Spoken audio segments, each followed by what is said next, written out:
Hey everybody, I am back. Like I never left. So I was minding my good body business and was at the gym doing my little arm weights and on my way home.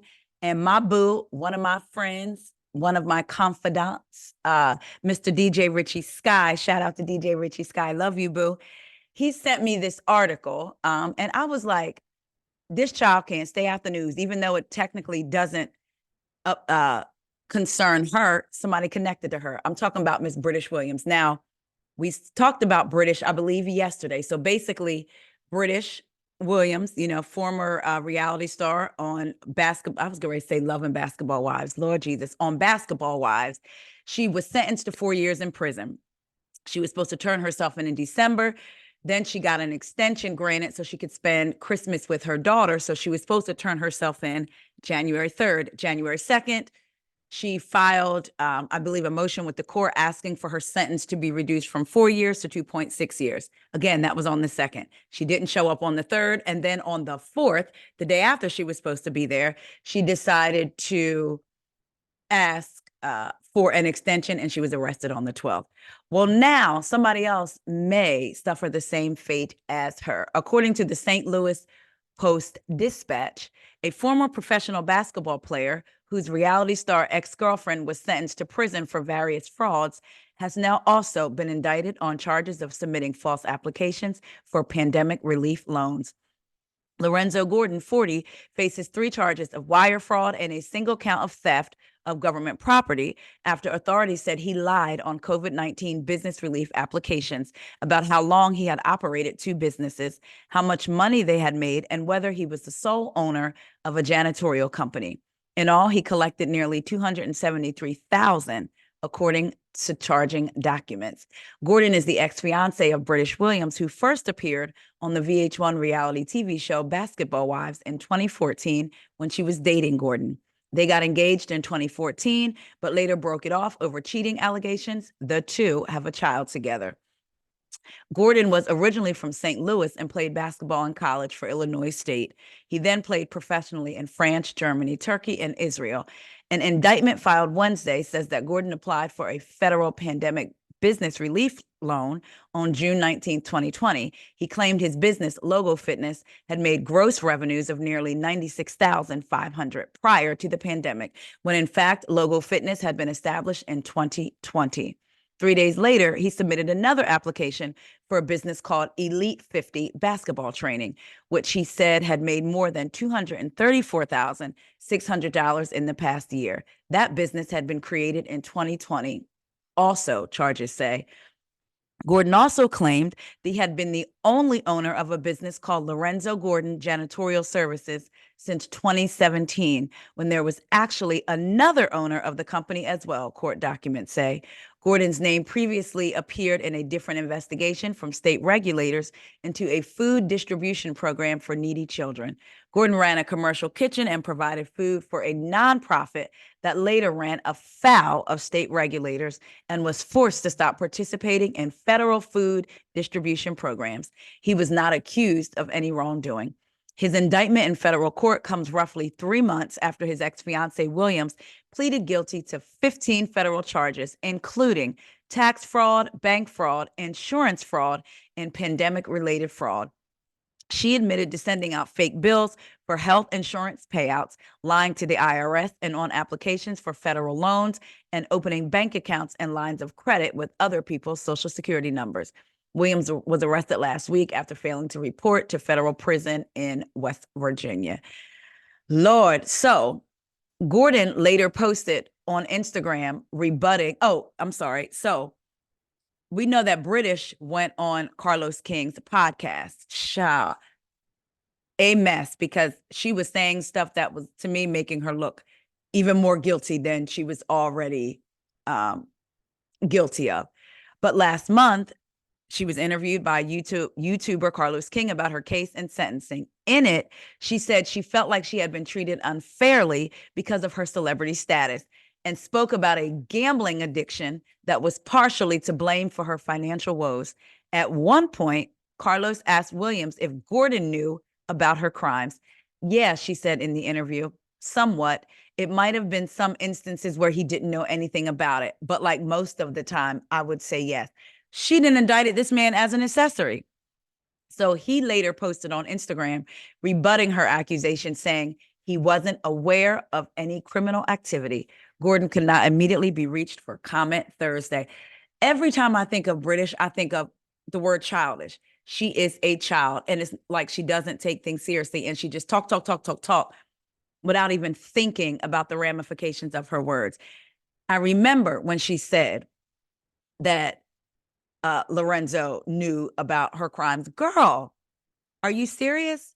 And now he's being charged with his own set of things. So, baby, we'll see how this pans out. I really hope that little girl doesn't lose both of her parents at the same time, meaning they both go away. But we'll see. It seems like he has a lot less than she does. I believe it's only 3 as compared to all of hers. So maybe he won't get any time. Who knows? Maybe he'll go and get her former lawyer that spoke out and said Brittish didn't want to follow the rules and didn't want to do what he told her to do, because he could have got her no time. So we shall see. We will stay tuned to this story. Let's get into another story. Miss Jeannie Mai. So we all know that Jeannie and Jeezy are in the middle of a divorce. And I thought this was interesting when I saw it. If at first it was all love and rainbows, we're going to be friends, committed to, basically remaining a family for our child. How things change. According to Page 6, Jeannie Mai asked judge not to enforce prenup, claims she didn't have enough time before signing it. Jeannie Mai is asking the judge presiding over her divorce from Jeezy to deny the rapper's motion to enforce their prenuptial agreement. The talk show host, 45, claims in court documents obtained by Page 6 that she did not have enough time to thoroughly review the prenup before signing it. Mai further alleges in Thursday's filing that she and the put-on rapper 46 did not start negotiating the agreement until just 5 days before their March 2021 wedding. She argues that the compressed time frame raises significant concerns about the adequacy and thoroughness of the due diligence process and each party's full and fair disclosure of their financial positions. The Real alum says she now has significant reservations about Jeezy's financial disclosures because he allegedly only handed over one personal financial statement with approximate values and tax returns. Notably absent were the comprehensive supporting financial documents that would provide a transparent and detailed view of Mr. Jenkins' assets, liabilities, and overall financial standing, the documents read, referring to Jeezy by his real name, J. Wayne Jenkins. Wow. JWJ. Due to the quick nature of the negotiation process and Mai's legitimate concerns over her estranged husband's financial disclosures, she is asking the judge to either deny Jeezy's motion to enforce the agreement or at least hold off until her team can look into things more. The sole survivor rapper filed for divorce from the TV personality in September 2023, and this isn't the first time their prenup has come into question since then. In December, Mai insinuated that Jeezy had cheated on her. In a filing obtained by TMZ at the time, her lawyer asked the court to enforce a paragraph in the prenup regarding fidelity. The section in question states that if either party engages in sexual relations, an emotional relationship, or is emotionally or sexually suggestive in communication with the third party, then it shall result in a significant financial penalty upon the adulterous party. Aside from bringing up that portion of the prenup, Mai did not disclose any details about the alleged infidelity in the hope this matter can be resolved without having to disclose such conduct publicly. However, Jeezy's rep denied the accusations, telling Us Weekly that any claim of infidelity on Mr. Jenkins' behalf are 100% false. It seems like they're getting in the mud. They're like, nah, we're going to talk about all of this. I'm calling into question the prenup. I didn't have enough time to sign it. Where is all his money? So we're going to keep our ear to the streets to see what happens with that. Let's talk about Halle Bailey. Halle Bailey, who's now been posting maternity shoots and TikTok videos with her sister Chloe, showing her belly. Halle Bailey reveals why she kept her pregnancy a secret. Halle Bailey has revealed why she kept her pregnancy a secret, despite some fans figuring out she was expecting. If there's one thing that Black Twitter and TikTok is going to do, it's going to be getting to the bottom of a case. That's who I would want. If I needed something found out, that's who I would go to before I went to a private investigator. Taking to her Snapchat this week to answer some fan questions, the new mom of son Halo, who was born in December 2023, said she just wanted to make sure she had a beautiful, private, healthy time throughout her pregnancy journey. She also thanked fans for being so kind and understanding, especially with her decision to wait to share something this sacred and beautiful. Bailey, 23, also answered an admirer, wondering how hard it was to deal with blogs and cameras as she attempted to keep her pregnancy hidden. Honestly, I stayed off all social media. I really tried to just keep myself sane. And I know that there was a lot of people who would always comment and be like, we know, girl, we know. And I'm like, okay, that's great that you know, but I'm just going to chill. All in all, she said it was just a bit stressful. Later in the Q&A, Bailey answered a pregnant fan's question about how she was able to muster up the energy to attend award shows and media events while pregnant. I think for me, I just realized I think it was helpful for me to be able to still be working and have something to promote, like the beautiful film I was a part of, she explained, referencing her movie, The Color Purple, which was released on December 25th, 2023. It just helps my brain and to feel sane. There's a lot of emotional vulnerability that you experience going through all of that. Bailey sparked pregnancy speculation in September 2023 when she attended the MTV Video Music Awards in a flowing dress that hit her stomach. Furthermore, an eyewitness at the event told Page Six that Halle stayed away from the pink carpet so she would not be photographed. And when she was inside, she was very mindful in the way she gave hugs and who she gave them to. Fans were certain she was hiding a baby bump once she walked the carpet at London's Glamour Women of the Year Awards in a poofy black dress in October 2023. The Little Mermaid star announced the birth of their little bundle of joy on January 6th with a photo of herself and DDG holding his tiny hand. So, I mean, I get it. She wanted to have a stress-free pregnancy, but I do wonder, was more stress caused in trying to hide that secret while still having to go out and promote the movie that she was a part of? It would be one thing if she didn't have to go out, didn't have to go to these red carpet events, and she didn't want to tell anybody. Then we'd maybe only see her out once in a while, right? But her having to go out wasn't that stressful. I'm thinking like having to consider, how am I going to dress? How I'm going to hug people, at these award shows. I need to stay off the red carpet. What am I going to wear? What's going to conceal my bump without making me look pregnant? So I wonder. I also noticed that there are some fans who are like, that's great. Congratulations that you had a baby, but they feel like maybe they weren't a part of all of it, so I don't want to hear anything now. And then there are other fans who are like, great, they want all they can get. Oh yeah, show us the pictures. We want to see. So it's interesting how it's kind of like split down the middle. But I wish Halle, DDG, and baby Halo all of the best.